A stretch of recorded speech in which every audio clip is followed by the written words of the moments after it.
And the thing we're going to talk about today is just one possible way to make a revenue, not like getting rich or whatever, just to make a constant revenue stream out of your music when you're pretty much consistent with your workflow, with your release schedule, when you have certain ideas, when you have a certain rule set you stick to, and where you can have at least in 12 months in advance, you have for sure a certain revenue stream where you can pretty much rely on, oh, I get $100 next week or something like this. And also beforehand, there are many other ways to get money in the music industry. There's like much more revenue streams, but it's very complicated.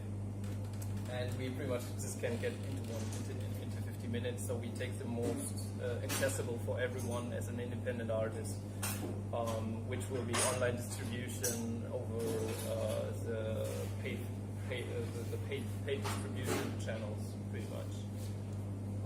Yeah, and we start pretty much with the idea how to make music how to make money in the music industry.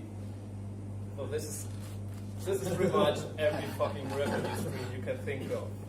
Just to give you a gross idea. Thank you to the VOT for delivering this great graph. This great and very detailed graph. Straightforward and simple and we don't go into self-explanatory. it.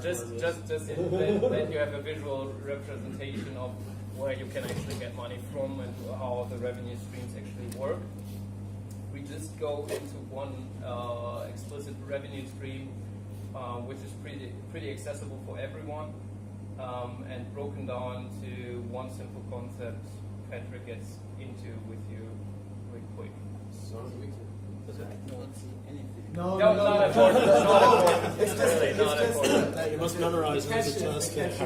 catches. Yes, You don't have to okay. say anything about that. I can send Easy. you guys afterwards. You can drop us a line. We send you all. We send you this. It's like from VOT, So, like they put it online and everything. You can look it up. So, but we don't get into all of the revenue streams. This is why we tell we just go into one, which is most accessible for everyone, without the publishing, without the label, for an indie artist. For pretty much everyone who does music and wants to distribute and bring this music online, for everyone to pretty much access to it. So, we had a lot of requests on, you see music artists in Berlin and they're struggling, and you see music artists everywhere and they are struggling to actually make a living off of their art. Malte and me partially founded Aimend because we think that's wrong and it shouldn't be that complicated to make a living if you're a trained musician, you're good at what you do, and you're providing something for the people. So I'm going to talk about how to make your 1,500 euros. Just easy stuff. Pay your rent, pay your bills, out of a revenue stream that everyone can access through online distribution. For what period? A month, a year? And and You still have to work for it. and yeah, pretty much what it takes to get there. So I think a lot of people are familiar with that concept. It's called the marketing sales funnel. It's originally from sales processes of whatever product, and our version took it from Heroic is face of the music business. If anyone will get in contact with you, with your music, it's going to be through hearing it. So you got initial plays, you tap into people, people get in contact with your music, and they might, if they like the content you give to them, follow you up. So they hit that follow button, the subscription button, they get to your newsletter, they start buying your stuff. A certain amount of these people that then become followers will engage with your content, which means that what you do hits the sweet spot on them. What you do with a certain type of art, it gives them a feeling, some content that they are craving, that they want, they're looking for. So they will engage with your content, become super fans. Super fans are eventually the people that go to your concerts and buy your merch and enjoy listening to your stuff and follow up on new things coming up. And a certain percentage of these people will end up buying your records. Or, I know, go to shows, all that. Exactly. That's a big number. That's not the weekly earnings. It's not the weekly earnings. There's 4,200,000,000 internet users worldwide right now. So that is one potential. And you can access all these people. You upload your music on SoundCloud. It's available to all of these people. So my advice, especially in the beginning when you don't have a label that's backing you up, don't invest in local marketing. When Malte and me founded Aimend, and the first thing I did was enthusiastically print a bunch of stickers. We printed like 1,000 stickers and we pasted them everywhere, like in bars and then in the subway and everything. And we were hooked on that, but how many people can you reach with that? You know, there's probably going to be 100 people in that bar and 10 of them are going to see the sticker and one is actually going to remember it, so forget about that. On the internet, you can reach out to a lot of people, which means that you don't have to bend who you are. You don't have to bend your content to bringing it to the people. If you do death metal, if you do classic music, if you do, I don't know, some type of jazz, there are, within these 4 billion people, going to be someone and some people that actually enjoy your content that much that they will actively engage with it. Curious to know what the background of your agency is. Like, what kind of music do you focus on? We can show you some if you want. We go into that later pretty much, but the main focus is we have electronic artists like IDM, not EDM, downbeat stuff. We have also pop artists we manage, which we don't release over our label. We have Some just producers. We have songwriters from the US actually as well. We manage not release over the label, just manage. We have producers which we just pretty much working with a publisher together to place the beats. So we're just not focusing on artists. We're pretty much focusing on the creative content which we get. Can we do something with it? And when we can do something with it, we work pretty much with it. Yeah. Great. Alright, cool. Well, okay, so what channels do you know on the internet? MySpace. Facebook. Yeah, right. It was good. It was good. Yeah. Instagram, Facebook, Twitter. YouTube, video. Spotify. That's nice. Okay. If you were to put down a list, do you know what specific hooks each one of these channels has? Like their USP, their unique Exactly. So, Instagram is pictures. Facebook is friends. Twitter is now. Instant gratification. Yes, exactly. yeah. SoundCloud is online listening to mixes primarily. Mixcloud is online listening. No, sorry, Mixcloud It's online mixes. listening to mixes. SoundCloud also mixes, but more individual tracks as well.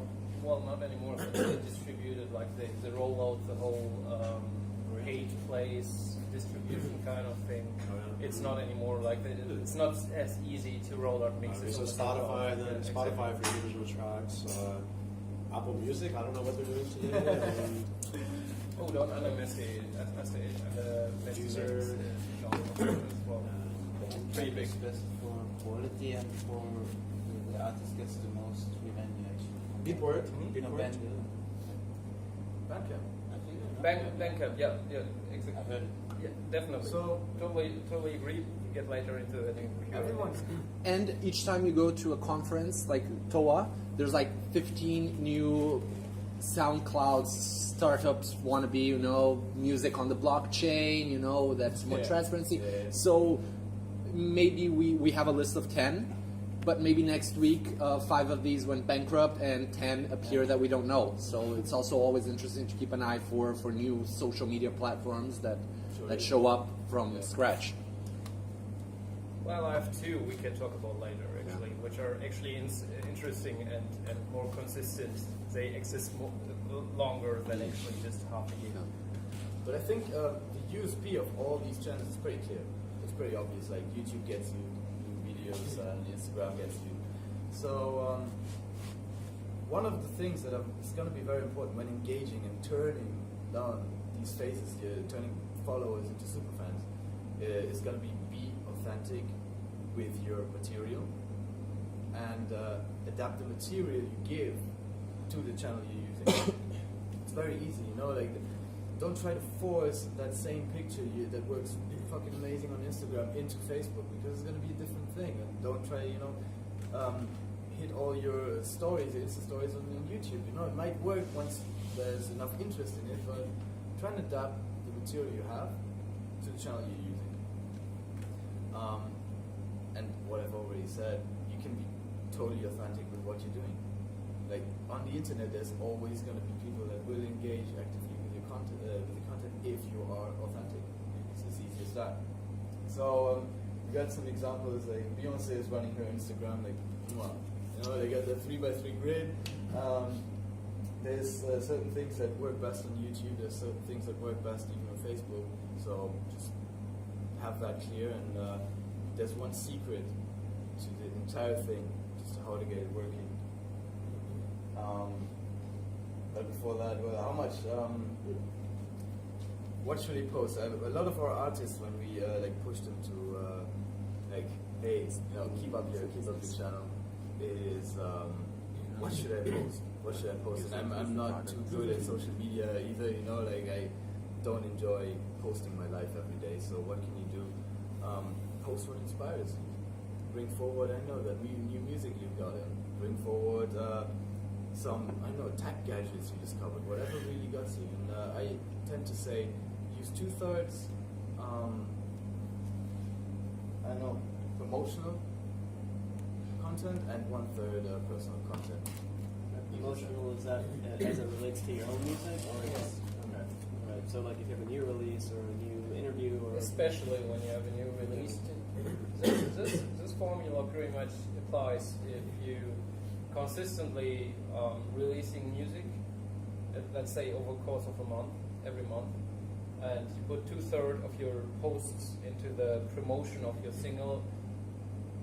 When it's combined with personal content, like, I don't know, you're sitting with your friends in a car and filming it, how you're listening to your single, there's like a great combination of the promotional and personal level, which is like top notch. But in general, when you're running an artist account or Facebook or Instagram or whatever, which is mainly not for your personal life, which is mainly for your artist project, it's 2/3 is promotional to promote your music, promote your art, and promote most important of all, apart from the music, is the message you generate. Promote that. your message as an artist? Your message as an artist, or just the project you're doing right now. It can change. This is a total other discussion, but right now, like 2/3 should be promotional, 1/3 should be personal, because you're still a person. You're doing art, you're doing a project, but still you're a person. So put 1/3 of it as a person into it, just to be relatable in like any kind of situation. So now, what's the secret? The secret to running all this is consistency, and that's where many people struggle. That's where many of our artists get their regular pep talk. Because if you want to share your message, if you want to give people insight into your life via online, it has to be consistent. It's as consistent as a normal friendship. If you don't see people on a regular basis, you're not forming friendship, and it's basically the same online. So if you want to really get people to become your super fans, well then, be consistent with your behavior. It's as easy as that, and as hard as that as well. Yeah. Let's see how this whole money thing is run. We're saying that we're going to focus on one single revenue stream that is based that you get an online distributor. They usually take 15 to 20% off of your revenue, but they get you into the the shops. I think Malte has something to say to that. Or you get like DistroKid or CD Baby or whatever. Yeah, Like There's some single pay options. exactly, this single pay or symphonic are great actually. I had good experience actually with symphonic because before I started the label. I signed with Lander for a year, and they do that too. They Lander, the mastering. They master, but they also distribute. Oh, I didn't know they distribute. Yeah, Also so- mastering. Oh, we get into that later actually. Okay. So Yeah, exactly. Yeah. a single royalty payout on one play for Spotify is 0.006 euros. That's not very much. But Depending on the area. depending on where you get your clicks from, you know, Europe clicks are different than US clicks, are different than Asia clicks. Or if it is a free person who listening on Spotify, is it a free account or a paid account who's listening to your music?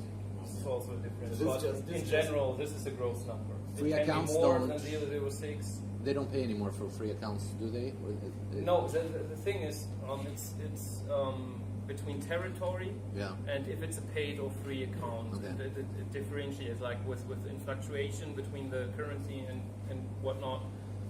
So it's the gross number, the general number. It can be more than 0.006, but it can be less, just Okay. depending on So, this area. on the payout we have seen for now, we got as a label, it's around that, which makes 1 million clicks, around a 6,000 euro payout. Conversion, 1 million views on YouTube, easier to achieve, pays a little less. YouTube you get 0.0125, which makes 1,125 euros. You can sell your stuff on Bandcamp.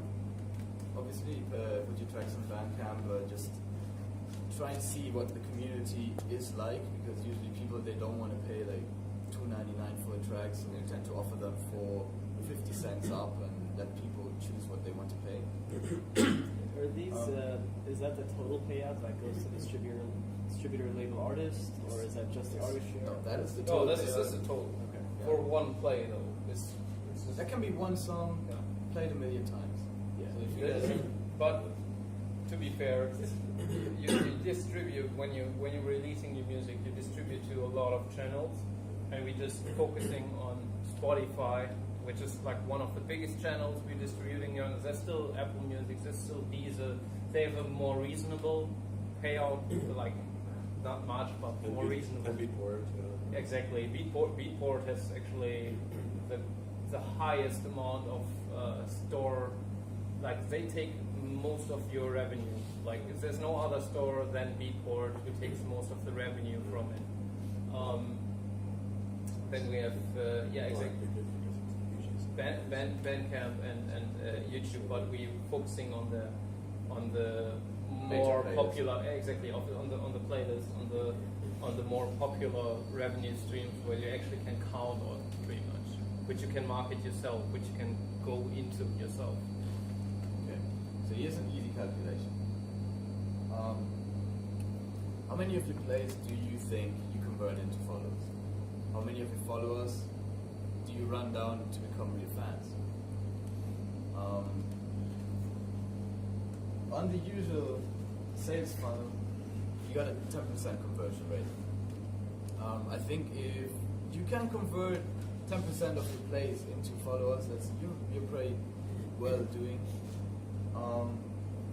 What that would mean is that of 100,000 initial plays, around 10,000 people would become your followers. Of these 10,000, only 1,000 will actually become fans, start engaging with your content. And of these 1,000 fans, only 10 will actually go to the concert, buy your stuff. Now, 10 people at a concert is not enough, I would say.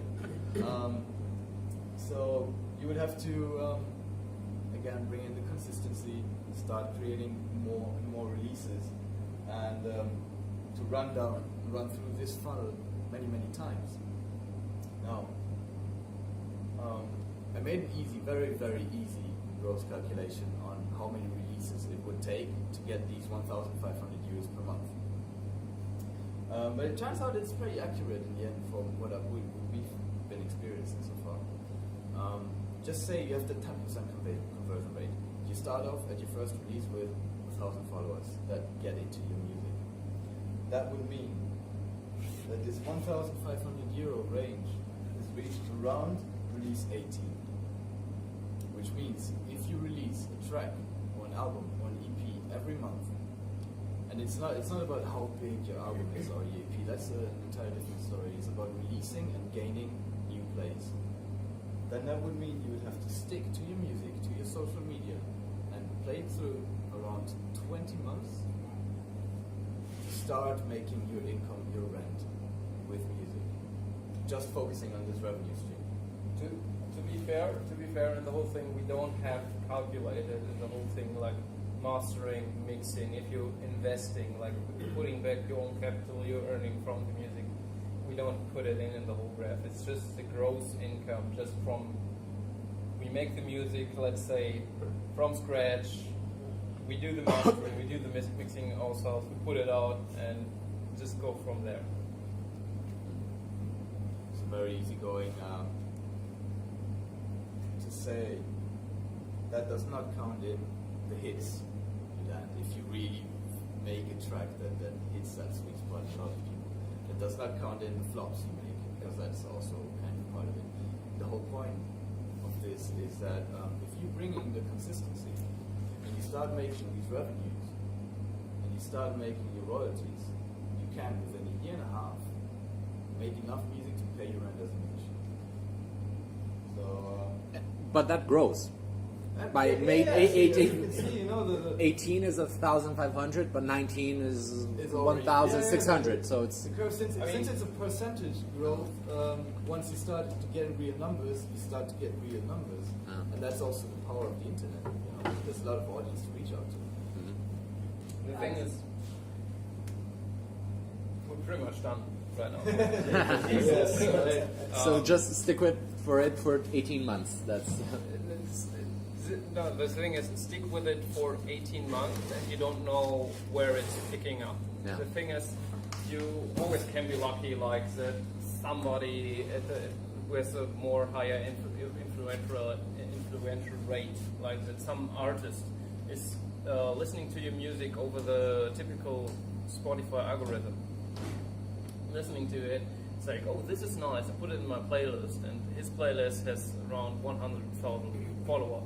Just put it in there and you gain around, I don't know, 800 to 1,000 plays pretty much a day, and you gain more fans with that, and Spotify is acknowledging that and putting this track actually into the algorithmic based playlists.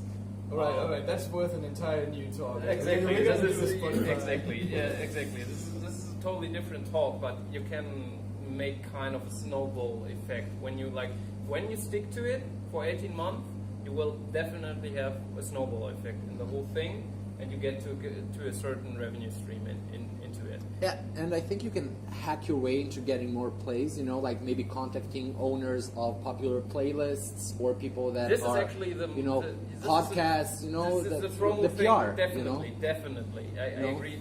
This is the most effective promotion you can do. Like, we still do like the online promotion, blogs and whatever, but the thing which is actually very effective is to scout playlists on Spotify from private people. Look it up if they have high playlists, and just write them on write them on Facebook, or if you can find their name, write them a mail or whatever. And your music fits to their playlist. Write them, I did this song. Maybe you want to put it in your playlist. The most effective promotion campaigns were based on Facebook and email, writing private people to say, maybe you want to put it in your playlist. But it works actually well, because when you say like we have 100 playlists, all of them are followed by like 50 or 60 or 100 people. Times 1,000 makes 100 makes 1,000 plays a day, and this is amazing. You get this kind of plays with one major playlist on Spotify sometimes. So this is more effective to go like, oh, I'm going to hire this big PR company who's going to get me like articles in FactMag and DJ Mag and whatever, which are fine to look at, which are still good, but it gives you some certain credibility because they're like gatekeeping on taste because it's a magazine. But still, it don't generate as much place and as much revenue as like going into the whole thing and really contacting the people who would actually care for the music, like contacting super fans who doesn't know that they are super fans. Right. And so that final figure of €1,500 a month, is that just from streaming, or is that included? This is like, just merch? streaming Spotify. Yeah. Yeah. It's like not counting in Deezer, this is not counting in Apple Music, this is not counting in Bandcamp and whatever. and Because live gigs and definitely, agreements and stuff. like, You know that's like gigs, one this is- run revenue. As It's I amazing. said, this is just like one. We just went into the most accessible way, which is Spotify. Just serving Spotify and going into this revenue stream, because you still have live gigs, you still have publishing, you still have neighboring rights, you still have other channels as Bandcamp, you have merch, you have like different other revenue streams which we can go into the Q&A. But just in this 15 minutes, we just can go into one stream, into one revenue stream deeply, and everything else pretty much builds on it. Because you still need to get yourself out there and releasing music to pretty much develop any other revenue stream.